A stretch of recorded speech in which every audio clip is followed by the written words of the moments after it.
কখনো কখনো যুদ্ধ নেয় এমন অদ্ভুত মোড় যেখানে শত্রু নয়, শিকার হয়ে পড়ে নিজেরাই। আর ঠিক তেমনই এক বিস্ময়কর ভুলের সাক্ষী হলো বর্বর ইসরায়েল।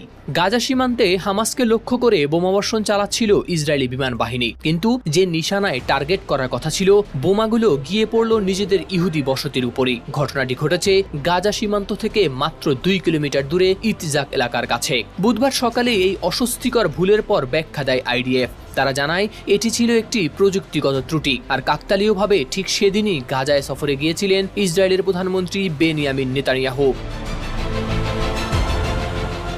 অন্যদিকে যুদ্ধ পরিস্থিতির মধ্যেই আরও কড়া সিদ্ধান্ত নেন ইসরায়েলের প্রতিরক্ষামন্ত্রী ইসরায়েল কাটজ। তিনি জানান, গাজার বিভিন্ন শরণার্থী শিবিরে অবস্থান নেওয়া ফিলিস্তিনিদের জন্য অনুমোদন করা হবে না কোনো মানবিক সাহায্য। কাটজের ভাষায় এই কৌশলের লক্ষ্য হামাসের উপর চাপ বাড়ানো। তবে কাটজ আরও জানান, গাজায় মোতায়েন ইসরায়েলি সেনাদের গতিবিধি থাকবে কঠোর নিয়ন্ত্রণের মধ্যে।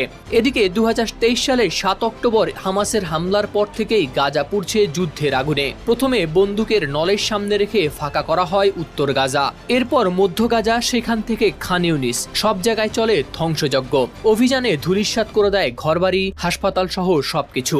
আর এবার বর্বর নেতানিয়াহুর নজর গাজার একেবারে দক্ষিণে রাফা এলাকায়। সেখান থেকে ইতিমধ্যেই সরিয়ে দেওয়ার হুমকি দেওয়া হয়েছে ফিলিস্তিনিদের।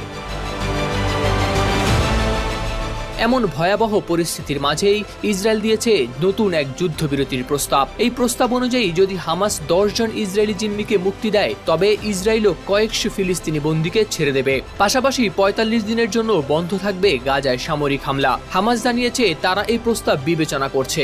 এমনকি প্রস্তাবিত যুদ্ধবিরতির প্রথম দিনেই এক মার্কিন ইসরায়েলি নাগরিক ইদান আলেকজান্ডারকে মুক্তি দেওয়ার কথা ভাবছে তারা, যাতে আমেরিকার প্রতি প্রদর্শন করা যায় বিশেষ সম্মান। হাওলাদার শামীম, RTV।